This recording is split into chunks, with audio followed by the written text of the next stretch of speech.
کہ جن موضوعات کو لے کے بحث ہونی چاہیے، جن موضوعات کو لے کے عوام الناس کو تربیت دی جانی چاہیے، اور جن موضوعات کو لے کے سیریسلی جو ایسے مفکرین ہیں اور ایسے اچھے اداروں سے منسلک لوگ ہیں جو معاشرے کو بہترین انداز میں آگے لے کے چل سکتے ہیں، ان کو اس پہ غور و فکر کرنا پڑے گا۔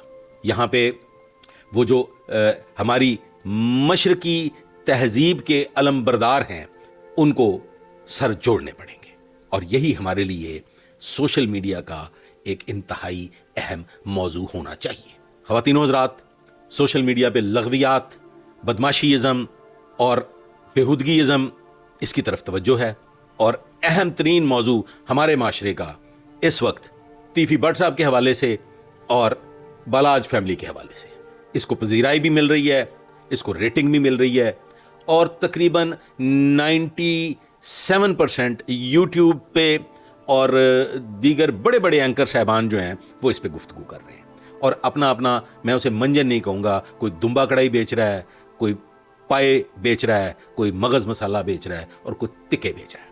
جتنا مسالہ بہترین لگائیں گے اتنا مسالہ زیادہ بکے گا۔ میں آپ لوگوں کے گوش گزار کر دینا چاہتا ہوں، اس وقت بڑے اہم سوالات جو اٹھائے جا رہے ہیں، ان میں سے ایک اہم سوال یہ ہے کہ 2 بڑی گرفتاریاں ہو چکی ہیں، اور ان گرفتاریوں کے بعد ان کو پاکستان لانے کا انتظام کیا جا رہا ہے۔ دوسرا سوال یہ جو اس وقت بڑا اہم گونج رہا ہے، گردش کر رہا ہے، کہ بڑی صلح ہونے جا رہی ہے۔ اور تیسرا ایک اہم سوال جو اس وقت مارکیٹ میں فروخت ہو رہا ہے، وہ یہ ہو رہا ہے کہ انٹرنیشنل سطح پہ شوٹرز ہائر کر لیے گئے ہیں، اور یہ جنگ و جدل بیرون ملک میں ہوا کرے گی۔ خدا را ان باتوں پہ کان دھرنا چھوڑ دیجئے، ان باتوں پہ غور کرنا چھوڑ دیجئے۔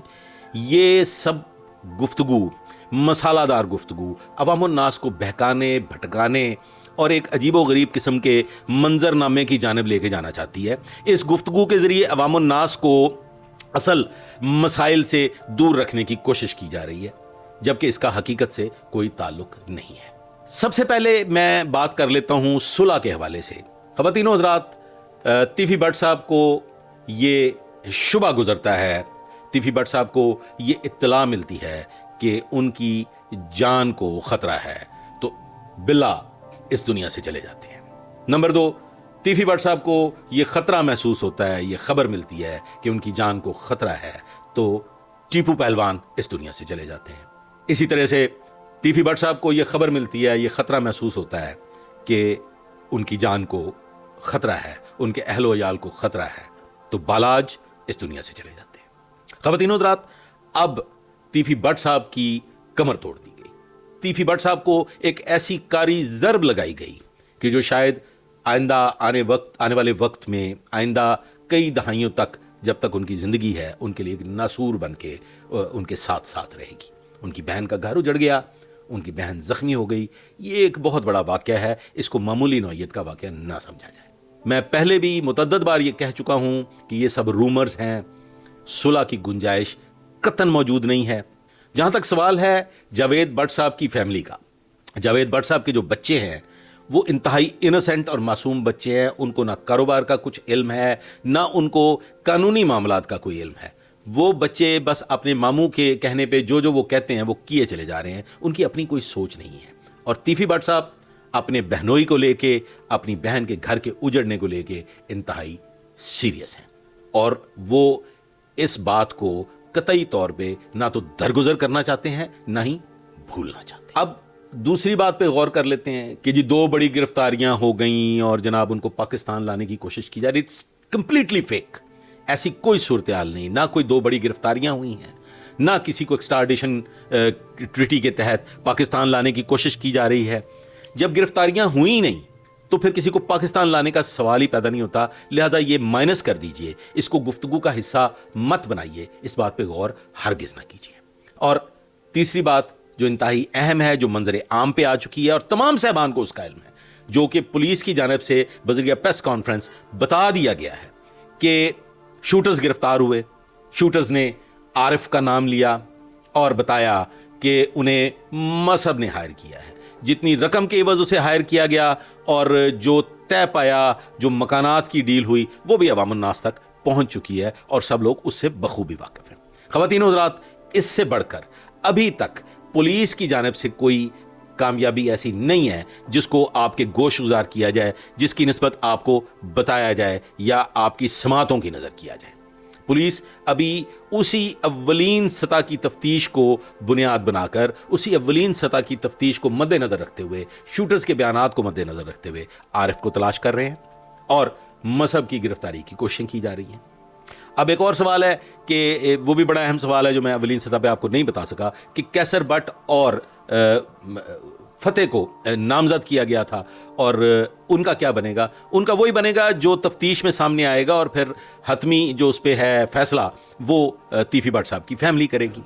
ابھی تک کی صورتحال میں مذہب بیرون ملک ہے, تیفی بٹ صاحب بیرون ملک ہیں, کیسر بٹ صاحب, امیر فتح اور عارف میری اطلاعات کے مطابق کسی ایک جگہ, کسی ایک محفوظ مقام پہ ہیں اور وہ ابھی سر دست سامنے آنے کی پوزیشن میں نہیں ہے.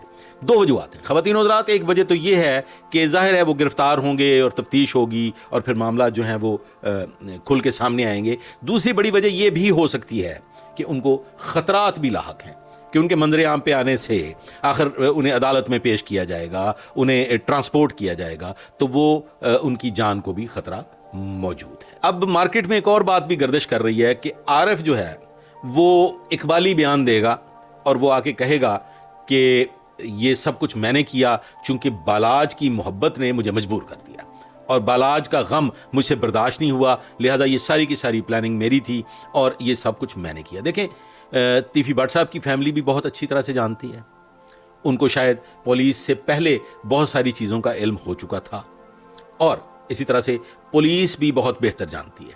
لہٰذا یہ کیا سرائیاں ہیں, یہ بہت قبل از وقت ہے کہ عارف کیا بیان دے گا.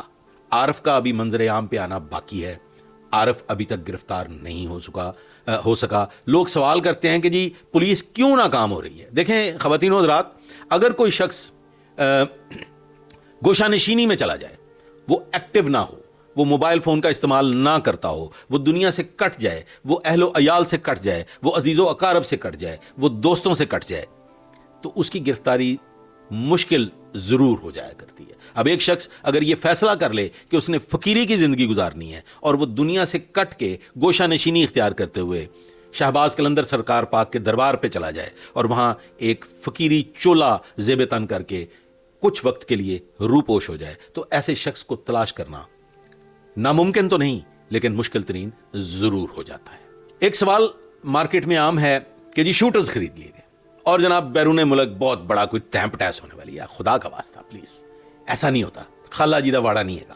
مطلب ایسی صورتحال نہیں ہے کہ اب شوٹر جو ہیں وہ بیرون ملک, کوئی ممبئی ہے یار, یہ کوئی میرا مطلب ہے کوئی خدا نہ خواستہ نہیں. دس از کمپلیٹلی مطلب ڈس انفارمیشن. یہ لوگوں کو خام خواہ ایک ہائپ دے کے, ایک تماشا سنا کے ریٹنگ حاصل کی جا رہی ہے. ایسی کوئی صورتحال کم از کم ایجنسیز اور انتظامیہ کے پاس موجود نہیں ہے. یہ غلط ہے. اچھا, اب ایک بڑی امپورٹنٹ بات ہے, وہ میں آپ لوگوں کے گوش گزار کر دوں کہ آرگنائزڈ کرائم یونٹ یعنی کہ CIA خاموش دکھائی دے رہی ہے.